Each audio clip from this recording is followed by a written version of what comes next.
Hello everybody, welcome. In this video we will look at one of the most fascinating and mysterious endgame study ever composed.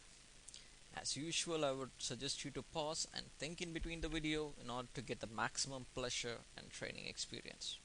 Okay, coming back to this study, according to the story published some years ago in Chessbase website, Grandmaster Plaskett brought this puzzle to a Super Grandmaster tournament held in Brussels 1987, attended by great players such as Kasparov, Karpov, Tal, uh, Lubomir Lubojevic, and even Super GMs who were there uh, tried to solve this puzzle and couldn't do it, except for the great Mikhail Tal, who first couldn't solve it.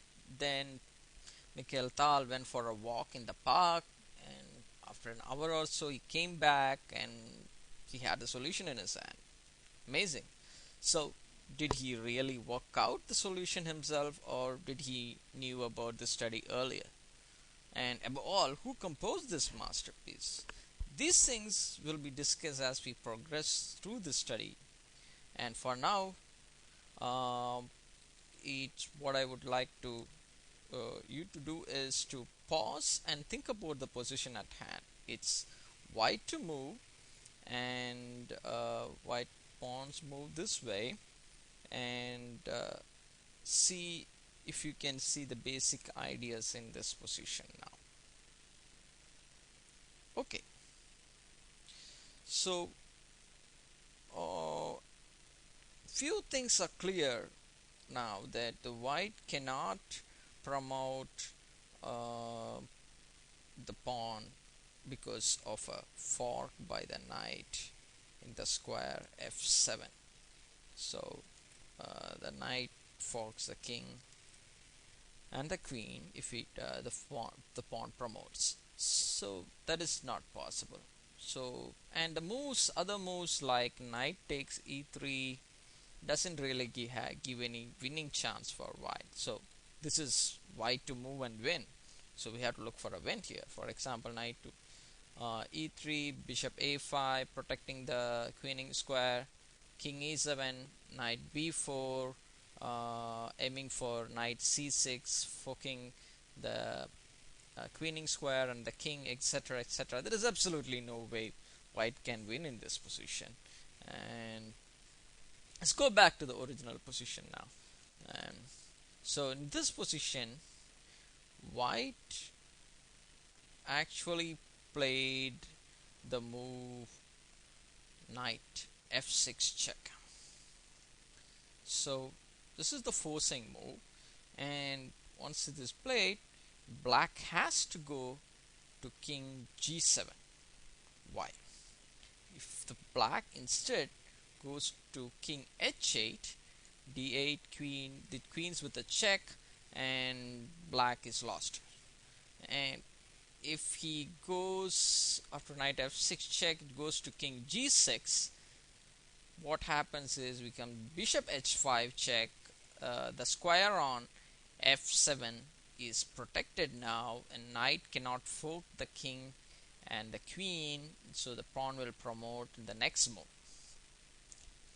So black king has to go to king g7, and again the only forcing move available which makes sense is knight h5 check, and the king goes to g6. uh, okay, now pause and think about the key idea for white. I should say that it's not obvious, so keep your eyes open for all possible ideas.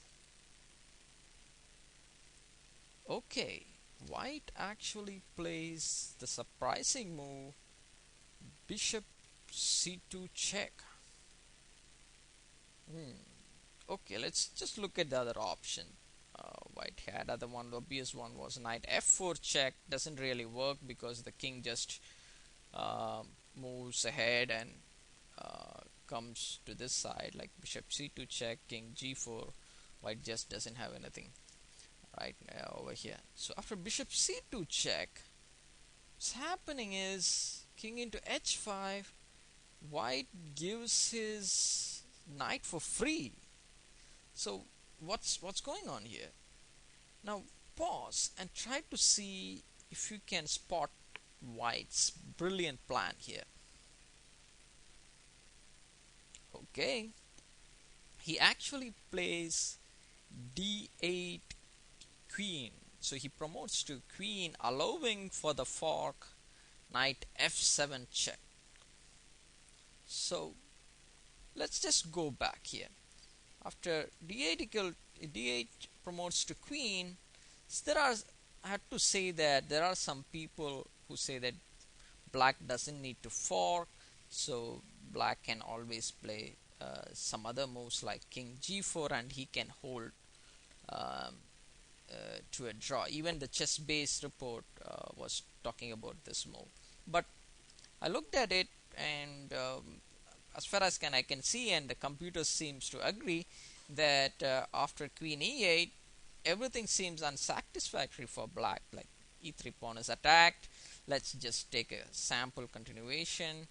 King f3 protecting the pawn, bishop d1 check, king f2, queen h5 bringing the queen closer to the king, king into g3, king g4 check, king f2, king e2 check, king g3, queen into e3 check, grabbing the pawn with series of checks, and king g2, queen e2. Now the knight on a6 also falls. This applies to many variations. You can see over here the black pieces are not coordinated. Black is gonna lose one of the knights and probably another knight, and this is possibly positionally lost for uh, black. Okay, let's go back to the main line of where all the fun lies. d8 equals queen, and knight f7 check has to be played, and king e6, knight into d8 check as expected, and king f5. Now you probably see the idea of white.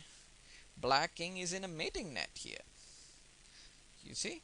So black plays e2, bishop e4, and mate is looming in the horizon. So now you probably think it's all over for black and mate cannot be avoided, but let me say the second round of fun is just starting now. Now pause and think if you can find the best move for black.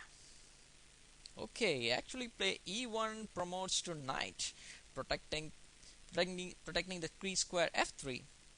So because if e1 promotes to queen, bishop f3 is checkmate.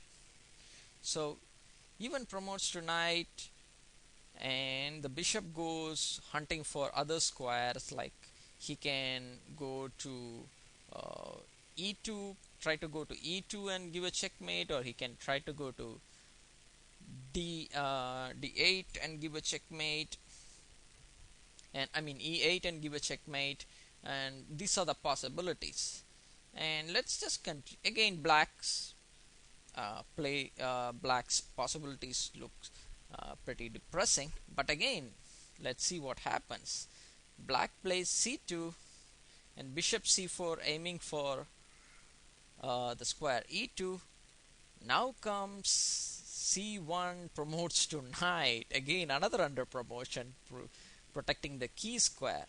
Now the bishop goes over here, bishop b5, trying to get the e8 square. Now and c7 protecting that square. Now all these four knights of black just completely preventing the bishop from making that lethal check. But still, the lone bishop triumphs. Bishop a4, aiming for bishop d1, knight e2, bishop d1, knight f3, bishop into e2, and it's all over. No matter what black does, it's going to be checkmate the next move. What a fantastic study. Wow. Okay, now back to the story behind this study.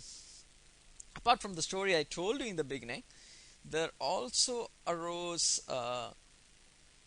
many anecdotes about Tal seeing this puzzle before 1987, and he actually got it from a truck driver who gave this to Tal and vanished. And many players seems to have seen this study much before, but as of now, there seems to be some consensus that it was composed by Dutch composer Van Breukelen. And for us, whatever the truth might be, this is one great study, and I hope you enjoyed this. See you in next video. Until then, bye.